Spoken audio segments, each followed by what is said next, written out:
सम्पदः लक्ष्मीः कौस्तुभपारिजातकसुरा धन्वन्तरिश्चन्द्रमा। नमस्कार, आप देख रहे हैं हमारी खास पेशकश आयुष्मान भव। मैं हूं आपके साथ पूजा कविया गोमा। अपने इस खास कार्यक्रम के जरिए हम आयुर्वेद की पद्धति, प्राकृतिक चिकित्सा और योग के जरिए उपचार के तरीके आपको घर बैठे बताते हैं। आज हम आपको शरीर की बीमारियों को दूर करने के लिए डिटॉक्सिफिकेशन के बारे में बताएंगे। डिटॉक्सिफिकेशन कई गंभीर और पुरानी बीमारियों के लिए रामबाण है। डिटॉक्सिफिकेशन का मतलब है शरीर के विषयों की सफाई। शरीर के लिए नियमित डिटॉक्स और क्लिनजिंग जरूरी है और आयुर्वेद इसके लिए कमाल कर सकता है। डिटॉक्स डाइट मुख्य रूप से शरीर से विषाक्त पदार्थों को खत्म करने, स्वास्थ्य में सुधार और वजन कम करने में भी मदद करती है। बिजी लाइफस्टाइल वाले और अनहेल्दी फूड्स का सेवन करने वाले लोगों के लिए समय समय पर एक डिटॉक्स की निश्चित रूप से जरूरत होती है। शरीर से अगर इन विषाक्त पदार्थों का बाहर नहीं निकाला गया तो इससे हमारी आंत में बैक्टीरिया फैलने की संभावना बढ़ जाती है। इसके अलावा शरीर में गंदगी की वजह से कई अन्य पाचन से जुड़ी समस्या हो सकती है। इसलिए डिटॉक्सिफिकेशन करना बहुत ही जरूरी है। डिटॉक्सिफिकेशन एक ऐसी प्रक्रिया है जिसमें शरीर की गंदगी प्राकृतिक रूप से खुद ब खुद साफ हो सकती है।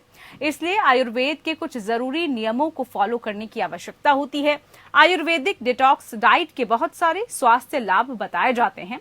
आयुर्वेदिक शुद्धिकरण आहार एक विशेष प्रकार का आहार है जो हमारे शरीर में संचलित विषाक्त द्रव्यों को बाहर निकालकर उसे शुद्ध करता है।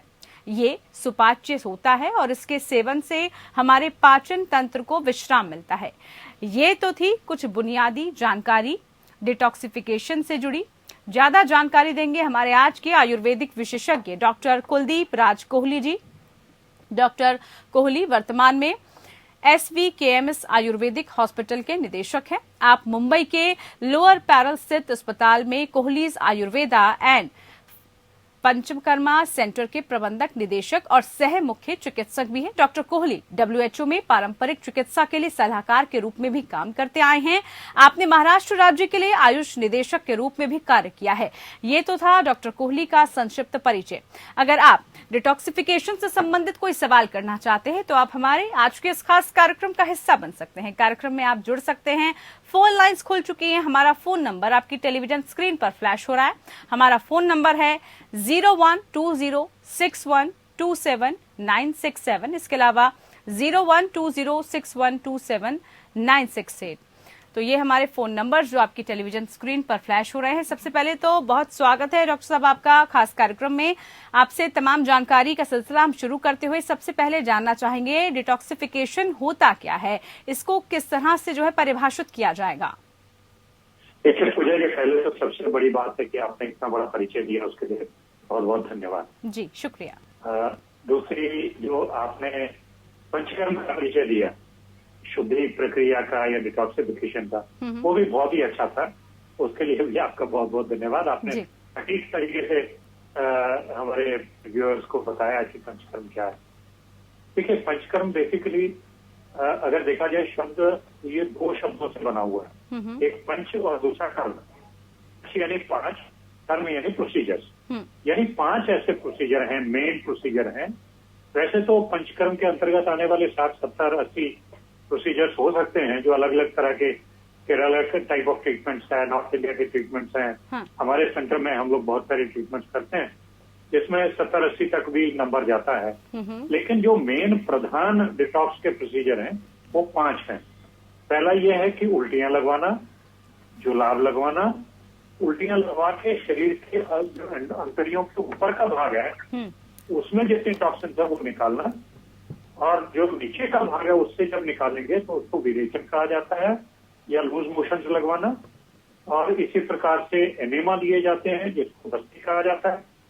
और नाक से जो पूरे फेस का, गर्दन का अभ्यंग को स्वेद करवा के यानी मालिश और सेक करवा के नाक में ड्रॉप्स डाले जाते हैं या नाक में कुछ प्रदमन नस्य दिया जाता है तो उसको नस्य कहा जाता है।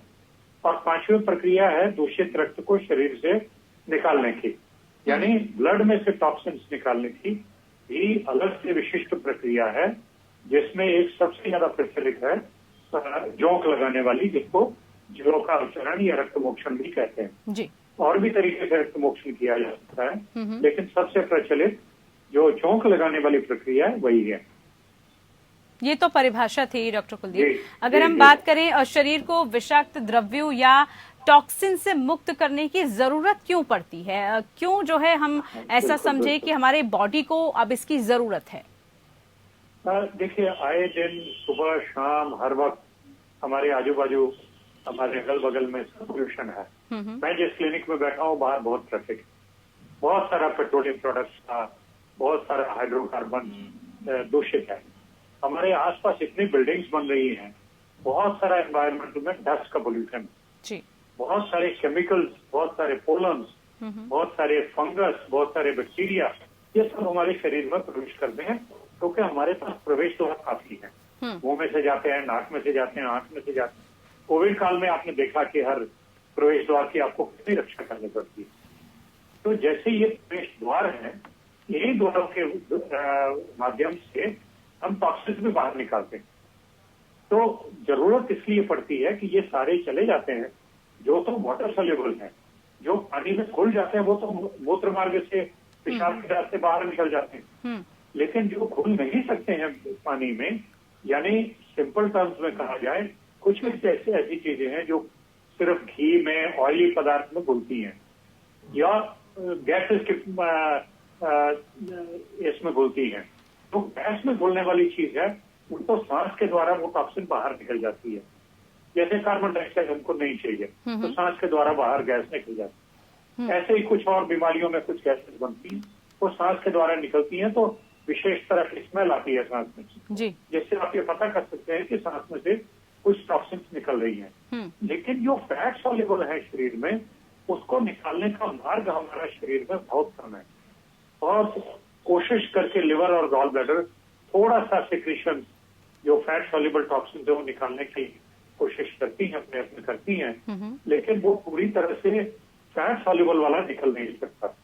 इसीलिए आप देखिए पंचकर्म में अंदर से और बाहर से, यानी बाहर से अभ्यंग मतलब तेल ही आप पूरे शरीर पे लगा रहे हैं, और अंदर से घी पिला रहे हैं या तेल पिला रहे हैं, यानी एक तरह से पूरी बॉडी का grazing from with in inside and from outside, पूरे बॉडी को, क्योंकि ये समझा जाता है कि जो वाटर सॉल्युबल है वो तो निकल गए, गैस वाले भी निकल गए, लेकिन फैट सॉल्युबल बाकी रह गए शरीर में, जिनको अगर आप नहीं निकालेंगे तो धीरे धीरे जो लाइफस्टाइल डिसऑर्डर हैं या दूसरी बीमारियां टॉक्सिन की वजह से, आज एक नया ग्रुप ऑफ डिजीजेज है जिसको बोलते हैं ऑटो इम्यून।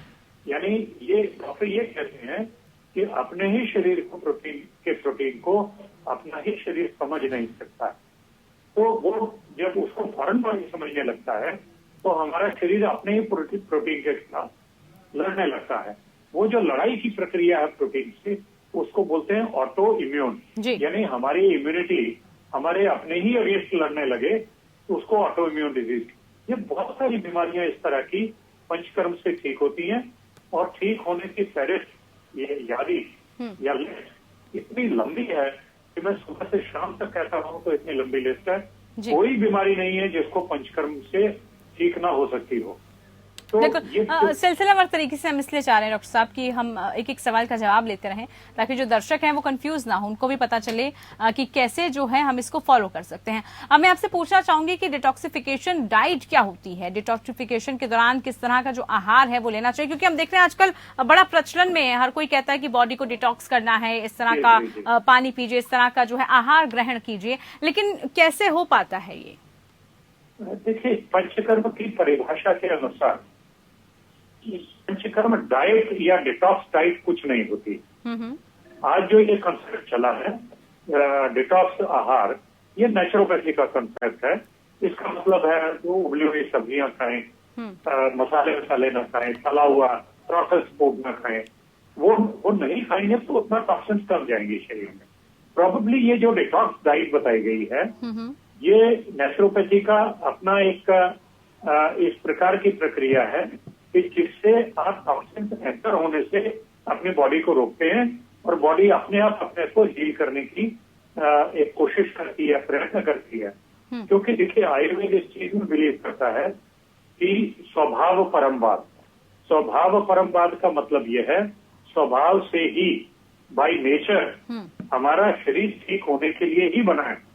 यानी अगर आप इसको संधि देंगे, अपॉर्चुनिटी देंगे, टॉक्सिन्स निकालेंगे, तो ये शरीर की हीलिंग अपने आप होती है जी। आप देखिए, सबसे बड़ा एग्जांपल बताता हूँ कि सपोजिंग किसी चीज से आपका हाथ कट जाएगा, कुछ घाव हो जाए, अगर आप एंटीबायोटिक्स नहीं लगाएंगे, अगर आप नहीं करेंगे, 4 दिन छोड़ देंगे तो भी वोंड का हीलिंग होगा, क्योंकि वो नेचुरल प्रक्रिया है।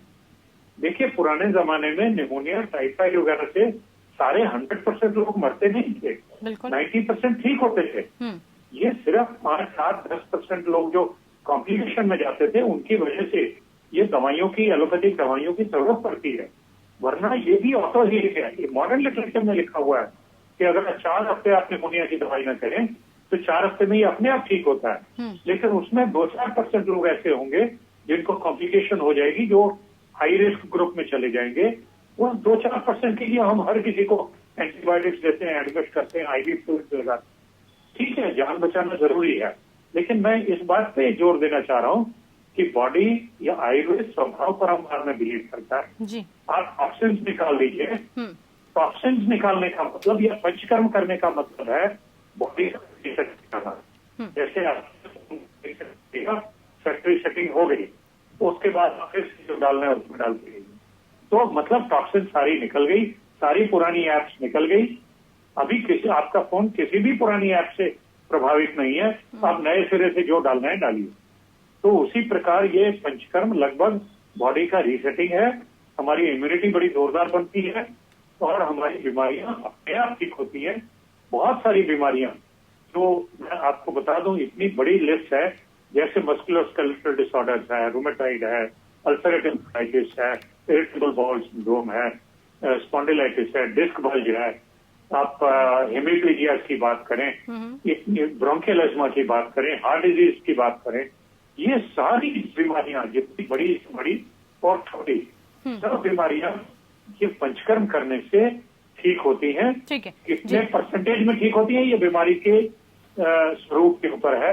अगर बहुत ज्यादा किसी को हार्ट का फेलियर है, लेफ्ट हार्ट फेलियर है, बहुत ज्यादा हार्ट पहले ही मसल खराब हो चुकी है, तो कितना होगा ये डॉक्टर को असेस करना पड़ेगा। लेकिन एक संधि दी जाए, एक अपॉर्चुनिटी दी जाए, तो ये शरीर अपने आप बहुत सारी बीमारियों ठीक कर सकता है। बिल्कुल। एक मैं आपसे एक और जानकारी लेना चाहूंगी कि क्या अलग अलग जो प्रकृति हैं, जैसे अगर हम बात करें वात की, पित्त की, कफ की, तो क्या अलग अलग डिटॉक्सिफिकेशन आहार होता है इन सब के लिए? और कैसे किसी भी व्यक्ति की जो प्रकृति है, मतलब कौन सा व्यक्ति किस प्रकृति से ताल्लुक रखता है, क्या ये विभिन्न प्रकृति के लिए अलग अलग आहार तय होते हैं इसमें? तो ठीक कहा आपने, प्रकृति एक बहुत बड़ा सिद्धांत है आयुर्वेद का। आयुर्वेद में हर व्यक्ति की प्रकृति वात पित्त कफ के हिसाब से चलती है। 3 ही प्रकृतियां नहीं होती हैं, वात पित्त कफ नहीं होती हैं, ये संसर्गज भी दो के कॉम्बिनेशन भी होते हैं। तो प्योर प्रकृति एक दोष की बहुत कम मिलती है। अक्सर करके वात डोमिनेंट और कफ, पित्त डोमिनेंट या कफ डोमिनेंट और वात या कफ डोमिनेंट पित्त, इस प्रकार से प्रकृतियां होती हैं। तो ये सारी ही प्रकृतियां अच्छी हैं, कोई भी प्रकृति अच्छी और बुरी नहीं होती है। ये एक प्रकार से पूरे समाज के हर व्यक्ति को किसी न एक प्रकृति में, किसी न किसी प्रकृति में वर्गीकरण किया, उसकी पर्सनैलिटी है।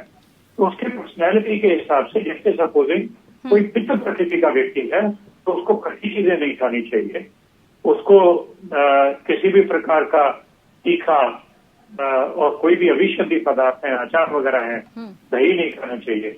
ये सारी चीजें उसका क्या करेंगी, पित्त बढ़ाएंगी और पित्त से संबंधित बीमारियां होने का खतरा इस व्यक्ति को होता है। तो हमारी प्रकृति की जो कंसेप्ट है उसका बेसिकली सिद्धांत यही है कि आप अपने को जाने कि आप कौन सी प्रकृति के हैं और उसी हिसाब से आप अपना लाइफ स्टाइल तय करें। अगर आप पित्त प्रकृति के हैं तो शायद आपके लिए ठंडा प्रदेश ज्यादा अच्छा है। इवन आप ये भी चूज कर सकते हैं कि अगर आप अमेरिका में काम कर रहे हैं, आपको ईस्ट कोस्ट में करना है या वेस्ट कोस्ट में करना है, भारत में काम कर रहे हैं, आपको चेन्नई में करना है कि कश्मीर में करना है कि गुजरात में काम करना है, ये भी आपकी प्रकृति आपको बता सकती है कि ये वाला वातावरण आपके लिए अच्छा रहेगा। बिल्कुल। एक कॉलर हमारे साथ जुड़े हैं, उनसे पूछ लेते हैं उनका क्या सवाल है।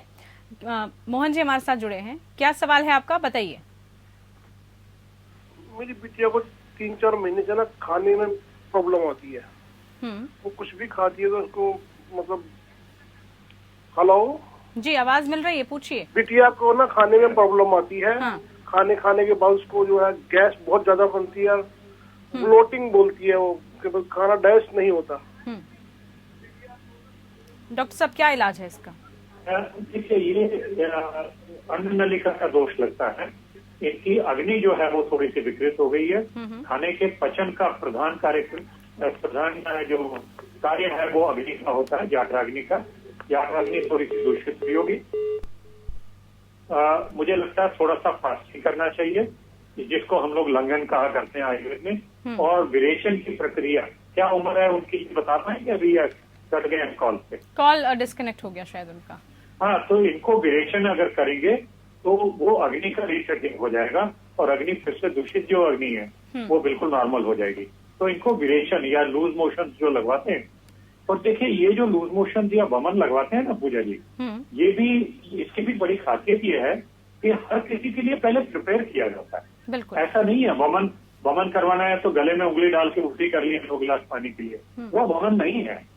6 दिन 7 दिन आप भारी मात्रा में आप घी पिलाते हैं, गाय का घी पिलाते हैं, जो औषध सिद्ध होता है। वो पूरे शरीर में वो घी फैलता है। जब हमारा शरीर घी को डाइजेस्ट करना बंद कर दे, हम लोग ये कहते हैं घी जब सैचुरेट हो जाए बॉडी में, पूरी तरह से बॉडी सैचुरेट हो जाए, यानी बॉडी ये इंगेज करने लगे कि मैं और घी स्वीकार नहीं कर सकती हूँ, तब घी बंद करना चाहिए। यानी वो स्टेज कब आएगा?